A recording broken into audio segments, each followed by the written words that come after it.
The fog that settled over northern France that morning was the kind that seemed to swallow sound and soften every contour of the landscape. It clung to the hedgerows, wrapped itself around the shattered stone walls of farmhouses, and drifted lazily across the muddy lanes where fresh tank tracks cut deep scars into the soaked earth. It was early, too early for artillery, too early for infantry advances, and too early for the noise and chaos that always came with armored warfare. But even in that fragile quiet, Lieutenant Frank Doyle sat in the turret of his Sherman tank with a certainty that the peace would not last. Doyle had long stopped trusting quiet. Quiet in the hedgerow country meant danger. Quiet meant ambush. Quiet meant the enemy was already in position. Men who survived long enough in these fields learned to read the silence like scripture, and Doyle had become a student of its warnings. He had been in France for weeks, pushing through the bocage, fighting in places where every bend in the road could hide a German tank, every farm gate could be mined, and every hedgerow might mask a squad of Panzer grenadiers with Panzer Fausts. He leaned slightly forward, the rubber eyepiece of the periscope pressing against his brow as he scanned the mist ahead. The world was pale and thickness blurred the lines of every object. A cow in the distance looked like a crouched soldier. A pile of brush looked like a gun emplacement. A gap between trees looked like the silhouette of a turret. Doyle adjusted his view, focusing, searching for movement. There was none. But that meant nothing. Inside the hull, the rest of the crew waited with the tense patience born of too many close calls. Corporal Hayes, the gunner, tapped 2 fingers lightly against the elevation wheel, listening for any hint of a command. Private Lutz, the loader, sat hunched over beside the ammo rack, cradling a fresh 75 shell across his thighs like a lifeline. Down at the driver's controls, Maxwell gripped the levers loosely, ready to slam the Sherman into gear at a word from Doyle. Beside him, radio operator Bennett checked the static on the set for the 10th time in the last hour. The crew trusted Doyle. They trusted his instincts more than they trusted their armor. The Sherman was a good tank in theory, fast, maneuverable, reliable, but everyone inside this steel box knew exactly what it felt like to run into a German Panther or Tiger. They knew what happened when a German 75-88 round hit their hull. They had seen Shermans light up like torches, seen crews bailing out on fire. The Germans had heavier armor, better optics, more accurate guns, and more experience fighting in tight terrain. But Doyle had something the Germans rarely planned for: unpredictability. He had survived Italy using strange tactics learned from an older officer with an unorthodox mind. He had practiced maneuvers that defied doctrine, that put the tank at strange angles, that made enemy gunners misjudge their shots. The crew had laughed at first, confused by what he called geometry under fire, but those tricks had saved their lives more times than they could count, and Doyle was about to need every one of them. Maxwell spoke quietly through the intercom. "Lieutenant, we still following the lane. Hard to see anything past 100 yards. "We're moving slow," Doyle replied. "Stay center, don't get close to the hedges. Panthers love to hide in the thick spots." "Roger that." The tank rumbled ahead, its Ford engine growling beneath the steel plates. The smell of exhaust mingled with the lingering scent of burned gunpowder, drifted from last night's shelling. Crows perched on branches overhead, glaring down with cold eyes as the Sherman crawled forward. Another 20 yards, and Doyle's gut tightened again. Something felt wrong. He couldn't see anything, but he felt it, the same cold ripple in his stomach he felt before every ambush he survived. He tapped the periscope with 2 fingers. Hayes, eyes sharp. "Hedgerow on the right is too thick, something's behind it." Hayes pressed his face to the gun's sight. Fog's not helping, Lieutenant, but he paused. "I think I saw something move, hard shadow, low silhouette." "A Panzer?" Doyle asked. "Could be, or something smaller, hard to tell." Doyle exhaled slowly. "All right, nobody panic. We ease forward another 10 yards. Maxwell, slow crawl, let's bait them into moving." The Sherman advanced. The fog shifted slightly. And then Hayes whispered, there it is again." Doyle didn't see it yet, but he didn't need to. If Hayes saw movement twice behind the same hedgerow, something was definitely wrong. "Driver, stop." The tank halted. The metal creaked as the tracks settled into the mud. Everyone held their breaths. For 3 seconds, silence. Then a shell tore through the fog. It ripped past the Sherman's bow, so close it clipped leaves from the hedgerow and left a shock wave that slapped against the hull like a physical blow. The sound was deafening, a scream of steel over air, ending with a thunderous detonation behind them. Hayes yelled, "Panther gun, definitely Panther." Doyle's pulse thumped once deeply, but his voice stayed calm. "Maxwell, reverse fast." But before they could move, another shell came from the left. Not aimed to hit. A shot meant to block their escape. "Jesus," Hayes muttered, "they're bracketing us." Then came a third shell from somewhere ahead, another bracket shot. And Doyle understood instantly. This wasn't one Panther. This was a coordinated trap. They had driven straight into a triangulated kill zone. He scanned through the periscope again, adjusting the range, and through the shifting mist, shapes came into view, faint at first, then clearer, darker, more defined. 5 silhouettes. 5 German tanks. 5 Panthers forming a kill ring around a single Sherman. Hayes whispered, "Sir, we are dead." "No," Doyle said softly, "not yet." The 4th Panther fired. The shell hit a tree trunk inches to the Sherman's right, vaporizing bark and throwing debris across the hull. The crew flinched, hands gripping controls as the tank rocked from the concussion. "Maxwell, back us into that ditch behind us," Doyle ordered. "We'll get stuck for sure." "We won't," Doyle said. "Move." The Sherman backed up. Branches scraped the armor. The tracks churned thick mud. The tank dropped into a shallow depression, lowering its profile just enough to buy a few seconds. Doyle pressed his face to the periscope again. "Hayes, get ready. We're about to do something stupid." Hayes swallowed. "Define stupid." "The forbidden angle." Hayes exhaled sharply. "Lieutenant, that trick barely worked against Panzer IVs. Panthers are different." Doyle nodded. "I know, but unless you have a better idea, this is what we are doing." Lutz, still clutching a 75 shell, asked quietly, "What exactly is the forbidden angle again?" Doyle answered without looking away from the periscope. "It's when you make the enemy gunner think he has a clean shot, but you force the shell to hit a slope so sharp it deflects instead of penetrates." Maxwell muttered, "Sir, that's insane." Doyle smirked, "Yes, it is." Hayes breathed out, "Well, better insane than dead." The Panthers were closing in. Their silhouettes grew larger, clearer. Their engines growled with deep, confident roars. Their turrets swung like predators, choosing which part of the prey to bite first. "Maxwell," Doyle said calmly, "get us out of this ditch. Hard left. Angle the hull 30 degrees against that Panther at 11 o'clock. That'll expose our side." "Not if we keep moving," Doyle said. "Go."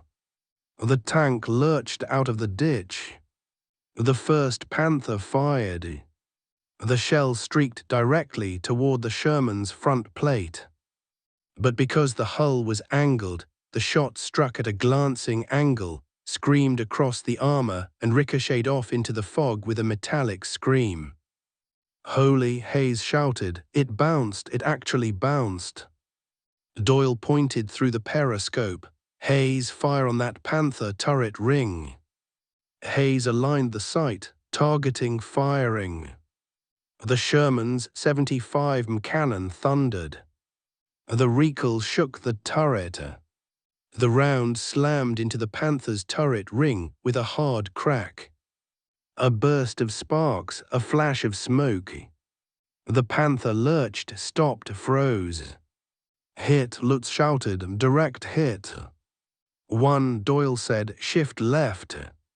The crew wasn't cheering. They were too terrified to celebrate, too focused to breathe normally. Doyle's voice cut through the intercom again.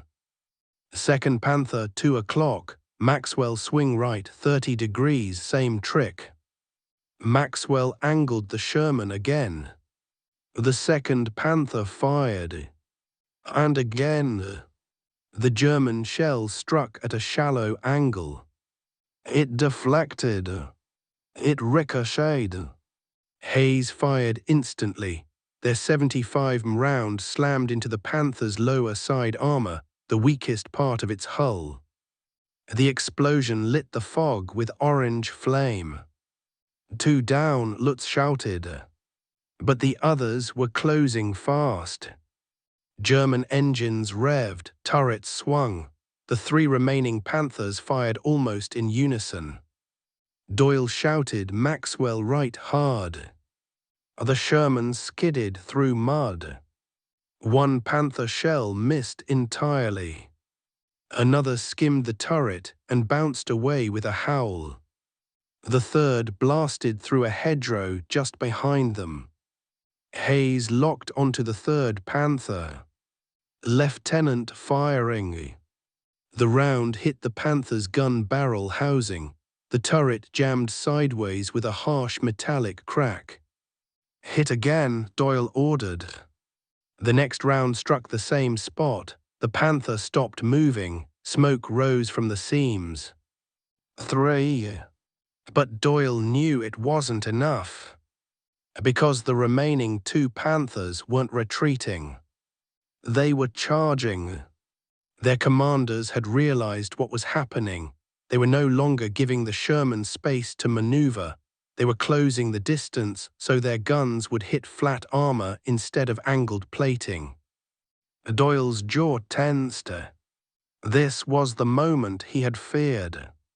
Maxwell, he said quietly, see that ditch on the right? Yes, but put us in it. That will bog us down. No, it won't, Doyle said, do it. The Sherman dove into the ditch. Mud splashed across the hull. The tank disappeared below the German line of sight for a moment. Hayes whispered, Sir, what are you doing? Buying time, Doyle said. The Panthers slowed. Their silhouettes loomed above the ditch, their turrets angled downward. Doyle waited for 3 seconds. Then, Maxwell floored it up and left. The Sherman burst out of the ditch like a rising animal. The 4th Panther fired. The shell hit the angled upper plate of the Sherman and ricocheted into the dirt. Hayes fired. Hayes fired. The round ripped into the Panther's flank, igniting its ammunition. Flames engulfed the turret. 4. Only 1 remained. The last Panther commander realized the danger. He shouted orders. The tank accelerated, closing the gap to point-blank range. Doyle inhaled deeply, slowly, steadily. Maxwell pivot right, full throttle. The Sherman swung sharply. The Panther fired. The German shell hit at an extreme angle and screamed off the Sherman's hull in a shower of sparks. Hayes, Doyle whispered, finish it. 1 shot. Direct hit. The last Panther exploded. Silence fell across the fog-shrouded lane. 5 Panthers burned. The morning mist glowed orange from their flames. The air vibrated with the dying roars of ruptured engines. Inside the Sherman, no one spoke for a long time. The crew simply breathed, wide-eyed, trembling, disbelieving. Hayes finally said, Lieutenant, your forbidden angle, it actually works. Doyle exhaled, exhausted. Geometry doesn't lie. Maxwell laughed weakly. Guess 5 Panthers do. The Sherman rolled slowly forward again. past burning German steel, past shattered hedgerows, past the kill ring that was supposed to end their lives. It hadn't, because one lieutenant understood angles better than anyone expected. The glow of the burning Panthers flickered against the lingering fog, turning it orange and red in pulsing waves. The smell of burning fuel, scorched rubber and ruptured metal drifted across the hedgerows, mixing with the damp earth and the faint sweetness of crushed grass. Inside the Sherman, the crew sat in stunned silence, each man trying to process the enormity of what had just happened. Even for seasoned tankers, surviving one Panther was rare. Surviving 5 was unheard of. Doyle removed his face from the periscope and took a slow, steady breath. His heartbeat was still pounding in his ears. His hands trembled slightly, though he gripped the commander's handles to hide it. The forbidden angle had worked every time, but he knew just how narrow their margin of survival had been. A few inches on any shot, a fraction of a second in timing, and the Sherman would have been torn open like a tin can. Hayes wiped sweat from his brow with the back of his sleeve. "Lieutenant, you want to explain how we're still alive?" "Luck," Doyle said calmly, then after a pause, "and maths." Lutz let out an exhausted laugh. "Math," he says, "like we didn't just dodge 5 death sentences." Doyle looked over his shoulder in the turret. "You okay, Lutz?" "Loader's fine," he said, "maybe 5 years older, but fine." Bennett leaned back from the radio set, still checking static. "No signal. Those impacts must have shaken something loose. I'll try again in a minute." Maxwell, both hands still gripping the driver's controls, finally exhaled. "I thought we were gone. Honest to God, I thought we were done." "We're not done," Doyle said. "We're just in the middle of the mission." Hayes blinked. "What mission? We just survived 5 Panthers. Isn't that enough for the day?" Doyle leaned forward again, scanning through the periscope. "We were sent to probe this route. That hasn't changed. Command needs to know what's ahead before the column moves. If 5 Panthers were here, then the Germans are shifting armor again, and we need to find out where." Hayes rolled his eyes. "You sound like you're reading from a manual." "No," Doyle said, "just doing my job." Maxwell grunted. "Sir, with respect, your job almost got us killed." "And it's going to do it again," Doyle said, "so we stay sharp." The crew stared at him. None of them argued. Because they knew Doyle was right. The Panthers hadn't been random. They were part of a larger German maneuver. Armored groups rarely operated alone in bocage country. The enemy was repositioning, reorganizing, reacting to Allied advances. If 5 Panthers were waiting here, others might be blocking exits, guarding crossroads, or preparing counterattacks. And the Sherman, damaged, exhausted, alone, was the only eyes and ears the Americans had on this sector. Doyle tapped the periscope. "Maxwell, bring us around the wrecks, slow and steady." The Sherman rumbled forward again, weaving through the burning metal hulks like a ship sailing between flaming islands. Flames curled upward from split armor plates. Ammunition inside the wrecks cooked off periodically, sending sharp cracks into the air like angry firecrackers. As they passed the first Panther, Hayes peered through his gun sight. "I still can't believe we hit that turret ring from this distance." "We didn't," Doyle muttered. "We hit it from the angle they didn't expect. It's the only way the shot worked." The second Panther lay on its side, treads shredded, lower hull blown apart from the ammo detonation. A plume of black smoke rose from its interior. When they passed the third, they saw its turret bent awkwardly, jammed mid-turn by the shot that locked it in place. The fourth had been torn open like a steel flower, the explosion having ripped its seams apart. The fifth was still burning, flames licking the sky like bright orange claws. When the Sherman cleared the last wreck, the fog felt colder, the silence felt heavier. The line of burned Panthers looked like a trail of fallen giants behind them. Doyle's voice came quietly. "Don't let this fool you. The Germans aren't done." Hayes sighed. "They should be. That was their whole armor budget." "Not even close," Doyle answered. Panthers operate in multiple groups. If there were 5 here, we might run into another 5, or worse. Worse, Maxwell repeated nervously. Tigers, Doyle said. The word hung in the air like a hammer. Even the engine noise couldn't drown it out. Hayes groaned. Sir, please, not tigers. We don't know what's ahead, Doyle replied, so we assume the worst until we know otherwise. The tank crawled forward. They advanced another several hundred yards, scanning hedgerows and fields, checking every rise and hollow. Doyle's eyes darted across the periscope view, searching for movement patterns, gun barrels, shadows that didn't belong. The fog began to thin. The morning light strengthened, revealing a wide stretch of farmland ahead, abandoned carts, 2 dead horses, a collapsed barn with smoke rising from it, no movement. But that was exactly why Doyle felt his nerves tighten again.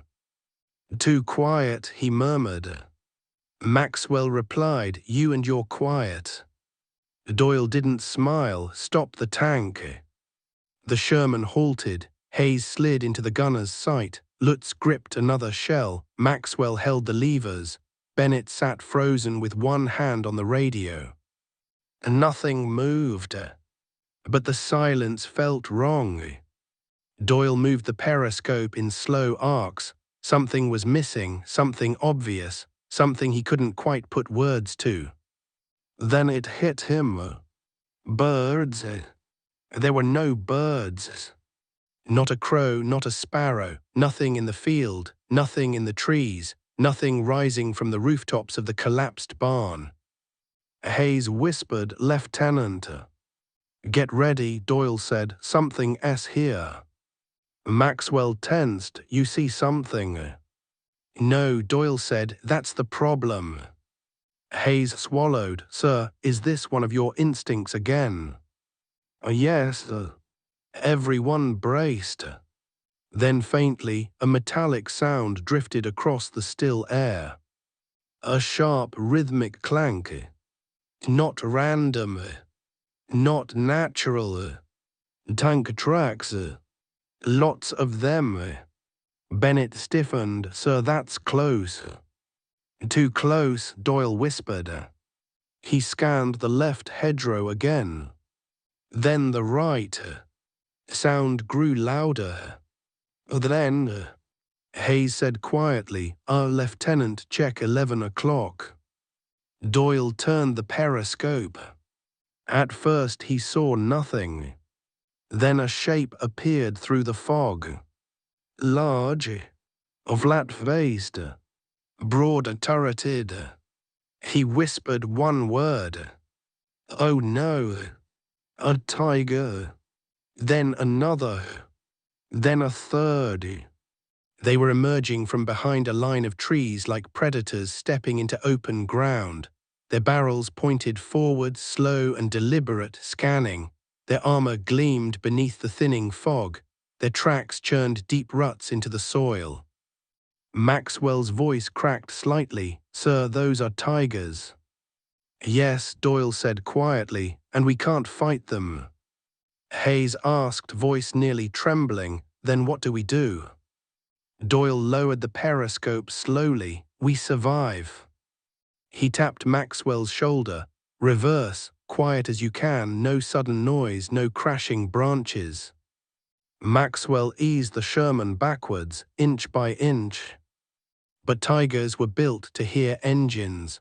Their crews were trained to sniff out American tanks, and the Germans in this sector had already been alerted to the presence of a Sherman that was causing problems.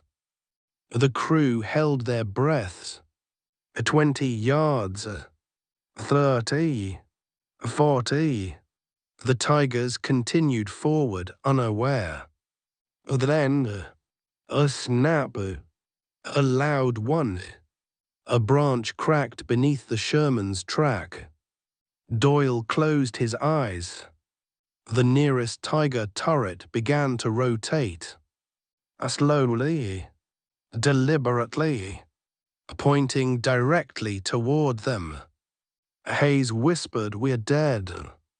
Not yet, Doyle whispered. Maxwell smoke canisters now. Maxwell pulled the lever. Thick white smoke burst from the rear launchers, engulfing the Sherman in a dense fog cloud. The Tigers saw it immediately. Their turrets swung faster, their barrels trained on the drifting smoke. Doyle steadied himself, Maxwell hard right through the orchard. That's open ground. Do it. The Sherman roared out of the smoke cloud. Branches tore against its hull as it burst through a line of young apple trees. The Tigers opened fire. The first shell missed by 5 yards, exploding a shower of dirt into the air. The second hit a stone wall just behind the Sherman, blasting it into rubble. The third screamed past the turret and detonated against a farmhouse, shattering wood and stone into flaming debris. Floor it, Doyle shouted. Maxwell slammed the controls. The Sherman lunged forward, bouncing violently across the uneven ground. Hayes gripped the gunner's handles to stay steady. Lutz clung to the ammo racks. The Tigers advanced after them, firing again and again, their cannons tearing apart the orchard. Trees fell, dirt blew upward, splinters rained down. One shell hit a tree just as the Sherman passed it, showering the tank in shattered branches. The crew was breathing hard now, not panicked. Something sharper. A survival. Doyle scanned again. They won't stop. We need terrain. We need a place where they can't use their full range. Maxwell shouted over the engine noise. What does that mean? Find a bottleneck. But the land ahead was wide and open. No hedgerows, no stone walls, no terrain they could exploit. The Tigers were gaining. Their engines thundered like rolling thunder behind them. Hayes shook his head. Sir, they're herding us into the fields. Doyle looked ahead. Haystacks, flat ground, open roads. The worst possible terrain for a Sherman against Tigers.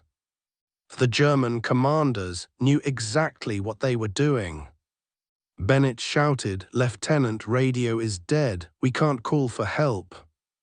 Doyle cursed under his breath. The Tigers fired again.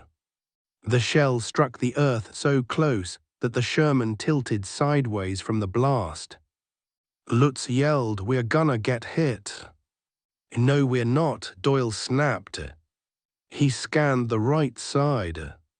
A shallow riverbed. A steep drop. Broken stones. Tall grass. Dangerous terrain, but cover. Maxwell turned right into the ravine. The ravine, we won't climb out. We're not climbing out, Doyle said. We're hiding. The Sherman swerved. The Tigers fired. A shell slammed into the field just behind them. Maxwell drove straight toward the ravine. The tank slid down the rocky incline, scraping against jagged stones, tilting dangerously before slamming onto the muddy riverbed.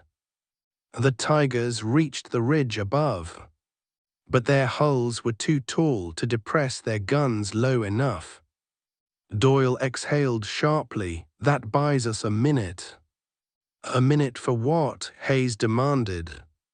Doyle looked through the periscope, scanning the ravine walls, planning angles, calculating distances. A minute to survive, that's all we ever get. The Tigers thundered above them, their turrets trying and failing to aim downward. But they weren't giving up. They were repositioning. Hunting. Doyle tapped Hayes. Get ready, they'll try to flank both sides. They'll split into two groups, one east, one west. They'll try to cross that stone bridge ahead and cut off both exits.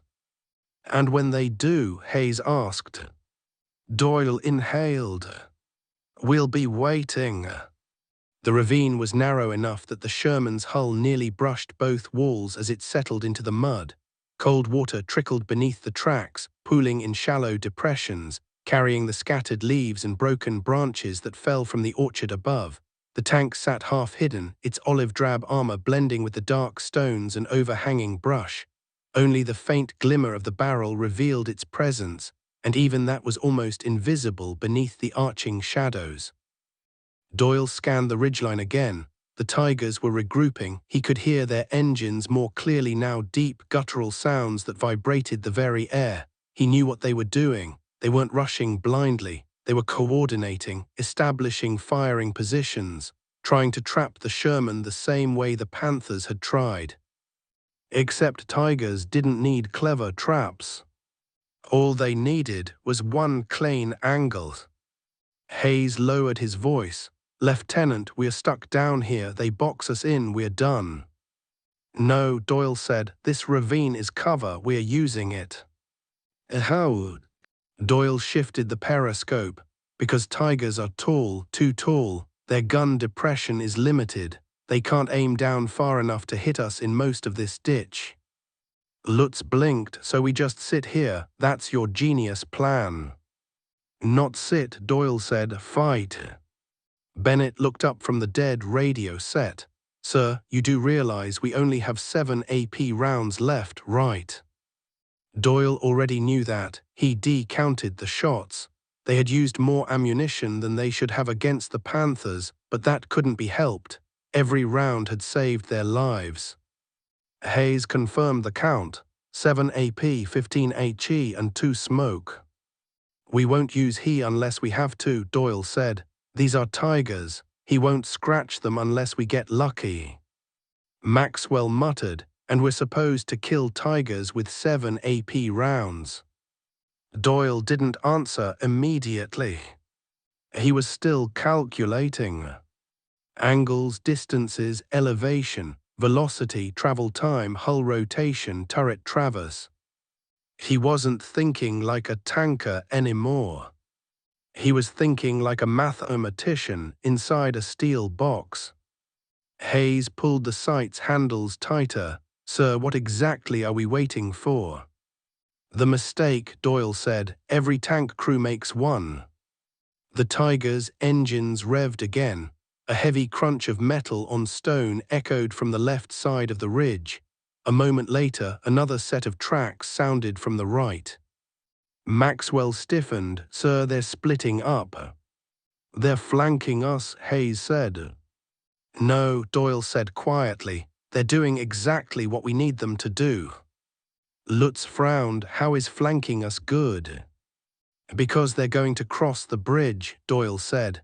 "And the moment they do, we'll have a clean shot." Hayes blinked. "Wait, you want us to shoot up at tigers from below?" Yes. That's insane. Yes. Impossible. No." Hayes looked through the sight. "Sir, our gun can't elevate enough to hit them when they're right on top of us." "They won't be right on top of us. They'll be on the bridge." Hayes froze. Lutz turned slowly toward Doyle. "You're aiming for their lower plates." "Exactly." Hayes' eyes widened. "That's actually possible." "Possible isn't good enough," Doyle said. "We need precise." Above them, the first tiger rolled along the ridge. The sound thundered overhead like a metal storm. The second stayed opposite it on the far side of the ravine. The third, judging by the compression of its engine, was moving toward a crossing point ahead. Hayes adjusted the sight. Tiger on the ridge left, second one on ridge right, third one moving toward the bridge. They're coordinating. "Good," Doyle said. "We want them coordinated."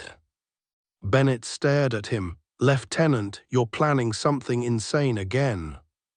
Doyle exhaled slowly. "The riverbed curves, and the bank ahead dips low enough for us to see the entire underside of the bridge. When that tiger rolls across, it'll expose the only weak spot in its frontal armor, the lower glacis." Maxwell swallowed. "And if we miss?" "We die. And if they see us before we fire?" "We die faster." Hayes smirked weakly. "I miss Italy. At least the Germans, they were predictable." Doyle adjusted his view. Maxwell, drive forward 5 yards, slow. The tank crawled forward, water splashing softly around the tracks. The ravine's bend became visible, and the underside of the bridge came into view through gaps in the stones. Doyle felt his pulse steady. This was it. The trick. The only thing they could do. And it depended entirely on timing. Hayes whispered, "Lieutenant, Tiger at left ridge coming closer. Tiger at right ridge matching speed. They're doing a coordinated sweep."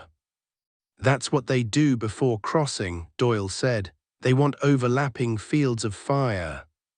The Tigers were hunting them with military precision. Hayes stared harder, left Tiger rotating turret slowly scanning the ravine. "Maxwell," Doyle said quietly, "shut down the engine now." Maxwell blinked, but do it. He cut the engine. Silence filled the ravine instantly. The Sherman settled, the fog crept deeper into the ditch. The sounds above became sharper, heavy footfalls, distant shouting, the grinding clatter of treads. Hayes held his breath as the left Tiger moved closer, its turret pivoting toward their last known position. The gun barrel dipped as far as it could, but the depression angle wasn't enough. It aimed too high. The Tiger commander shouted something in German. Then, the second Tiger mirrored the movement, its gun sweeping the ravine from the right ridge. Same problem, same limitation. Doyle whispered, "They can't see us, they can't hit us, they think we retreated deeper." Hayes exhaled quietly, "They're fooled." "No," Doyle whispered, "they're preparing." For a moment, the world felt still. Then the third Tiger's engine roared. Hayes snapped his head toward the front. "It's moving, it's taking the bridge." The massive tank emerged from the fog like a fortress on treads, crossing the old stone bridge ahead, its turret facing forward, scanning for movement. Doyle spoke quietly. Hayes ranged to the lower plate. 40 yards. Angle. Upward 6 degrees. Penetration chance. Low but possible." Doyle nodded once. "That's enough." The Tiger crawled across the bridge, heavy and unstoppable, its tracks grinding over the ancient stones. Its turret scanned left, then right, then downward, but couldn't depress enough to see the ravine. Hayes aligned the sight. Doyle whispered, "Load AP." Lutz rammed the shell into the chamber. AP loaded. Hayes steadied his breathing. The Tiger reached the midpoint of the bridge. Doyle whispered, "Fire." The Sherman's cannon roared. The recoil slammed through the turret. The shell streaked upward, slicing through fog and shadow, hitting the Tiger's lower glacis plate with a deafening metallic crack. The Tiger jolted. Smoke puffed from beneath its hull. Hayes shouted, "Penetration, we got through." Doyle didn't hesitate. "Load again." Lutz grabbed another AP round, loaded. Hayes adjusted quickly, his hands moving smoother than he thought possible. Firing. The second shot hit deeper, and the Tiger's engine howled as flames erupted from the rear vents. The massive tank lurched to one side, tracks grinding, then froze in place. Hayes exhaled hard, "Tiger down, Tiger down." But Doyle didn't celebrate. He looked upward, because the first two Tigers had heard everything. And now they knew exactly where their prey was hiding. Maxwell whispered, "So they're turning." Hayes switched sight angles. Both Tigers have turret traverse and they're aiming for the ravine. Doyle's voice became sharp. "Maxwell engine on, back up 5 yards." Maxwell hit the ignition. The engine coughed, sputtered, then roared. The Sherman reversed quickly, just in time, because the left Tiger fired. The shell hit the ravine wall exactly where they had been, exploding stone, dirt, and wood into the air. The second Tiger fired a moment later. Its shell struck the water, erupting into steam and mud. Hayes shouted, "Lieutenant, they're correcting aim." Doyle snapped Maxwell forward 10 yards, hug the wall. The Sherman surged forward. A third Tiger round slammed into the opposite wall, spraying the tank with rock fragments. Doyle scanned again. Hayes' right ridge Tiger is moving. He's repositioning, trying for a downward angle. "We need a shot," Hayes yelled. "There is no shot yet," Doyle said. "We need them to cross the bridge too." "That's suicide for them." "Exactly," Doyle replied. "They won't, but they'll try to flank the ravine's exit. That gives us one chance." Hayes narrowed his eyes. "Sir, you're not thinking what I think you're thinking." "Oh, I am," Doyle said. "We're going to bait them." Maxwell swallowed. "With a Sherman against 2 Tigers." "With a Sherman that knows angles," Doyle said, "and 2 Tigers that don't know we've fought 5 Panthers already." The crew didn't laugh. They didn't even breathe deeply. Hayes adjusted the sight again, his voice low. "Left Tiger is positioning near the bridge entrance. Right Tiger moving to cut off the ravine exit. They're boxing us in." "That's exactly what we want," Doyle said. Bennett blinked. "Sir, are you planning to fight Tigers at close range?" "No," Doyle said. "We're planning to make them fight each other." Hayes' eyes widened. "You're going to use the forbidden angle again against Tigers?" Yes." Maxwell shook his head. "Lieutenant, this is madness." "No," Doyle said, steady as ever. "This is geometry." The Tigers growled overhead, preparing their kill. Doyle didn't blink, because they weren't the hunters anymore. The Sherman was.